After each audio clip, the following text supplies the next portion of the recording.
In this video, I'm going to show you guys how I made this album cover. It was super simple. I only used 2 stock photos to do it, and I didn't do anything fancy in Photoshop to make it. It was all pretty like basic stuff. So I don't have anything else to add to that, so let's get right into it. All right, so straight into Photoshop. So what I did was I went to texturelabs.org and I got a couple textures that I want to use for this. I came back into Photoshop and then I kind of put my foundation together, which was kind of like this beigeish background and then a black rectangle in the middle.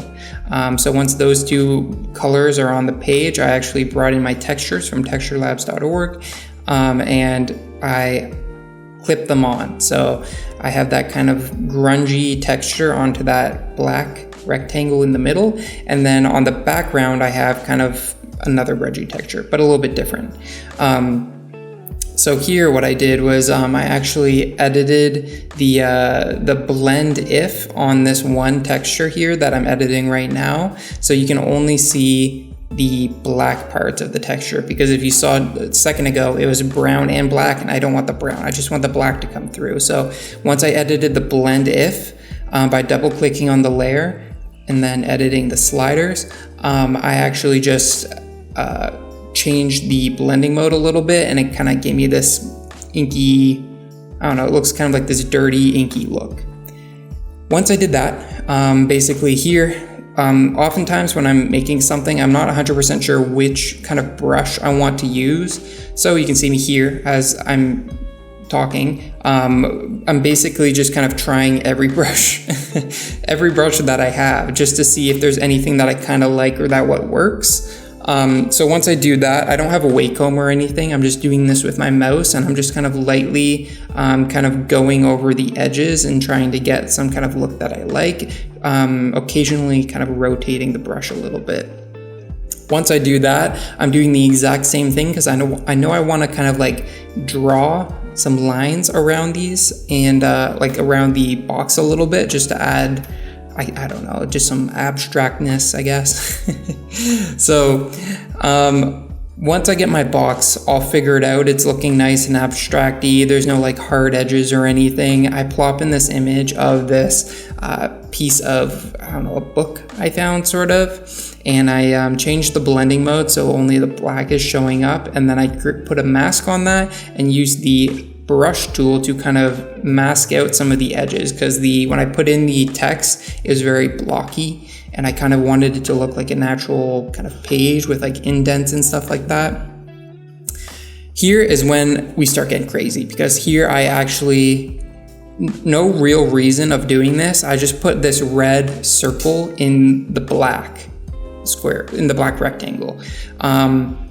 I can't explain why, I just think it looked cool. Sometimes I just like mixing some blending modes together, and in this case I had this red color, I changed the blending mode, and it just kind of something I ended up really liking. So once I did that, I wanted to keep like the visual element of like a circle in here a little bit more than just having it once. So what I did was I brought it to the top left here and kind of experimented with like these abstract shapes. And you can see right here this is pretty much what I landed on, actually, with this red circle and then these lines through it. And what I did was I created this like really long rectangle, and then I selected the rectangle, and then I just used the paint tool to kind of like brush it out. After that, I double clicked on that layer, and then I changed the blend if, so it kind of looked like it was fading into the page a little bit. After that, I brought this guy in here. Honestly, not too much to say about this one. I mostly just kind of oriented this character. I think I found this guy on pexels.com or Unsplash, both 2 free websites that you can use to get like royalty-free images. I found this guy, and basically you just kind of edited his colors, so his levels, like his darks and his whites, his blacks and his whites, matched the kind of darkness behind him in that black rectangle there. And so here you can see I'm kind of just adjusting the levels above him. I put like a level adjustment layer and clipped that to him. Once I did that, I think it was kind of looking close to what I wanted, so I kind of drew these, I painted on these with the brush tool these red colors on top of the details of his mask, specifically the eyes, and then use an was it an overlay adjustment layer? I use an adjustment layer that makes it so it only kind of fills in the white parts and ignores the black.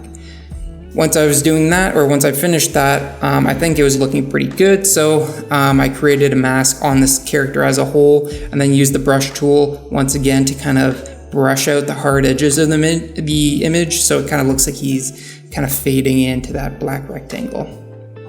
Almost done. We got the what's this called, a biplane, I think it is. And the biplane, honestly, I think I did like select the subject, and it selected it pretty good because it was just on a blue background pretty much. And I selected it by, I think it was subject or the color, but either way, it came in pretty decently. I think here I need to adjust the levels a little bit just so there's more contrast between the biplane and the sky, just so like the, I don't know, Photoshop magic could select it a little bit easier. But once I did that, it was pretty much good to go, really. So once I had it selected, I kind of like changed its size a little bit to kind of fit the composition I was going for. And then I took this guy out because, I don't know, I didn't really like him. Looked kind of weird to me. And that is pretty much how I made this. So guys, if you guys have any questions about anything, let me know in the comments and I will answer every single one. All right, see ya.